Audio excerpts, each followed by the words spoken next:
Ah, yes, season's greetings, wine, whiskey, and all that stuff. I thought I would do one more video before Christmas, just for the giggles. So, lately I've been accused of harboring concentrated levels of sexismus, always by stupid bitches though, so their opinions are worthless. I feel like ranting because lately I've seen a whole bunch of BS and it's all more and more coming to a head. So let me say this, as far as women go, I don't believe this, I know this to be fact. A woman is a human born with the genitals that facilitate the birthing process, covers a female yet to hit puberty, and one post-menopause. Flawless answer that, and if you disagree with that, you're an idiot and you can kiss my ass. It pisses me off when people don't see that, because it's like someone saying, hey, it has a steering wheel, a transmission, an engine, four wheels, and a chassis. That's a car. What's its function? Transportation. But it's not moving. Yeah, it's still a car though, you twat. These eels believe the most contradictory crap that just makes my head explode. Like, being a woman is a social construct. It's just a feeling that can be decided on an arbitrary whim, with no roots in biology whatsoever. Then do pray tell, why the hell do you take hormones to get naturally biological female assets? Just cut the crap already and admit you not only hate women, but you hate humanity as a whole and believe those who can give birth, women, must be scorned for wanting to do so. Why do you think these demons praise abortion? It's cause they're friggin' evil. This is something I realized a while ago. Any civilization worth its salt, values get passed down the hereditary line, etc., etc. Any sane, rational people acknowledge the fixed reality of human nature, and as they increase their knowledge of the world, their politics contort around that.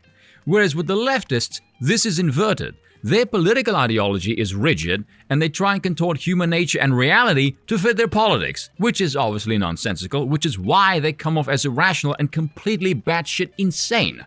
This is why you can't talk to these people, mind you, because to the sane, reality, facts are black and white. They're hard. The politics, on the other end, are malleable. But again, to the others, inverted. The politics aren't malleable, the so-called facts must be. So if you present them with actual facts, which are not malleable, that do not contort to their rigid political view, you just piss them off. And because they have this ass-backwards hive-mind collectivist mentality where independent thought goes to snuff it, you can just screw with the NPC algorithm like you're talking to a drone, standing there with a clipboard going, feminism, empowering, alright, men, extermination, okay, socialism, okay, please stop undressing, you're making me uncomfortable, rainbow, picture of a child, very creepy. Trump, Hitler, okay. Fauci, sainthood, alright. The coof, I'm getting a booster for Christmas. Okay, this one's about right. You can step off the conveyor belt now. This is what they're like. They treat politics like their religion, whereas the right's religion molds their politics, which is rather ironic considering the left are the ones with the massive hard-on for separation of church and state, yet their secularism treats the state as the religious force. Say what you want about Judeo-Christian ethics, but at least their texts don't try and subvert human nature. Rather, it tries to mold fortitude and virtue in conquering one's vices. Whereas with the left, this is the opposite. No, you can indulge in every earthly vice and live a life of pure, unadulterated hedonism, which spirals into unholy levels of decadence and crumbling moral decay. Sound familiar? It's amazing when these people go, oh, religion is just a tool for controlling the masses. Yes, because we have nothing else in society that tries to do that. Idiots. I was listening in on this conversation a while ago, and by conversation I mean the ramblings of the mentally stunted. And this one dude, he's actually the same guy I made fun of in the Do Not Discuss Politics on Discord video. But he was saying he can like someone, presuming he's fooled by them masquerading as one of the XX variety, but should he find out they're the home of a Y chromosome, because that rhyme is still funny, he would no longer be attracted to them. This train-wrecked skunk's go-to is, I'm acknowledging my transphobia, I need to work on it. Now, any sane person would go, yeah, that's because that's a guy, and you're not a fat... Okay, jury's still out on that one, huh? But yeah, this is the default response. Reality is telling you that is not a female, you dim-witted hippie. If we're gonna boil away the toxic stupidity that is the politics, if we go mammal on mammal here, you are hardwired to think, can this creature I am mating with give me offspring? If the answer is no, you are not going to be as attracted to them. That is the reality. If you see a female with a large chest, a nice bum and a flat stomach, those biological signals tell you healthy female good genes to breed with. If you don't think this, you're broken. End of story. I'm just stunned listening to this crap. How are you willingly going against human nature and reality, yet you also get cucked by ideology? That is not normal. There is something wrong with you. I don't know about the rest of you guys, but I'm a Mother Nature knows best kind of a bloke. Academia, on the other hand, full of a bunch of self-centered, egotistical pricks with a vastly overinflated sense of self-worth. And when they start peddling this mankind redefined kind of an angle, I'm sooner inclined to give them the middle finger than an ounce of my time. Now, just yesterday, a friend of mine, she showed me one of those 3 versus 3 videos. On the one side, a bunch of blokes, because I will not call them women, you can fuck off. The other side, ladies. So we have a bunch of men LARPing as women, telling actual women what womanhood is. I'm looking at this thinking, what kind of weird Twilight shit am I watching here? Has everyone lost their damn mind? How in the fuck did we get here? You see this crap in entertainment as well. I saw V had a thumbnail in his livestream a couple of days ago, and it was the top 10 worst written females in sci-fi. Now, the sci-fi genre, not exactly a hotbed of female activity, it's more male-dominated. Not as much as it used to be, admittedly, but still quite blokey. On the list, Claire Dearing from Jurassic World. So the author writes, Claire Dearing in Jurassic World is a high-octane hard worker, so much so that she half forgets to keep her nephews safe. Moreover, Claire's subtle reaction to Owen fixing his motorcycle at the beginning of the film signifies that women, no matter how independent, will somehow lose their composure in the presence of a grease-stained manly man. I'm reading this thinking, whoever wrote this, your life must suck ass. Imagine what kind of a person watches a piece of art, which is what cinema is, and your reaction to something as natural as a woman being attracted to a masculine man is, ugh, why doesn't this conform to my politics? What a bitterly miserable piece of shit you must be. How do you look at that and still somehow find a reason to bitch? I legitimately hate these people because they're just ugly assholes who do nothing but spread misery.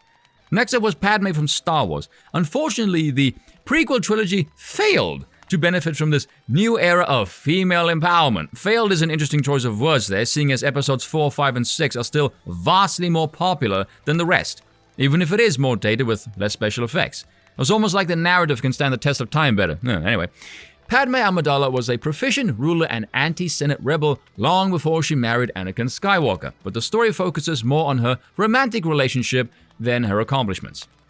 Swear this moron doesn't know anything about Star Wars or, frankly, how humans work. First off, politics is frickin' boring. You want to watch politics? Then turn on the news or watch a documentary, not a sci-fi drama. People watch that stuff to get the hell away from politics. Secondly, you gimp, the theme of the prequels is about Anakin's journey to the dark side and becoming Darth Vader.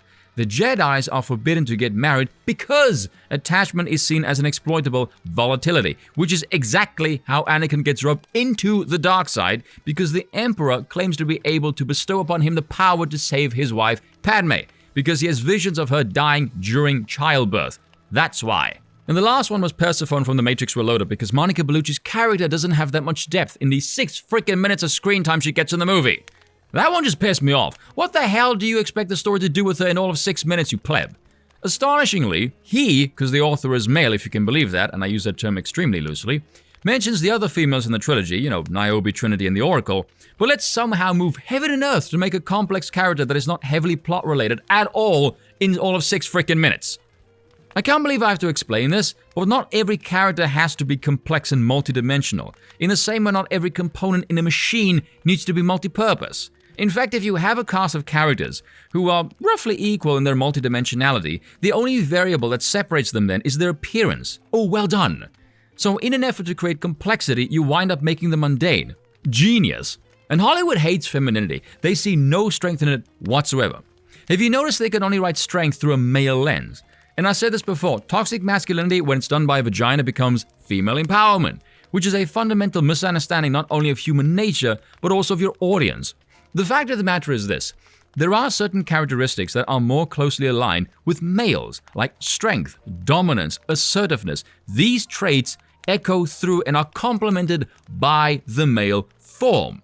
So if you take these traits and you try and impart them into a female, it doesn't work. What goes from classically male in the XY often goes to opinionated and bitchy in the XX. This is why girl boss characters are so hated because they have no life. Not only that, it's literally stupid.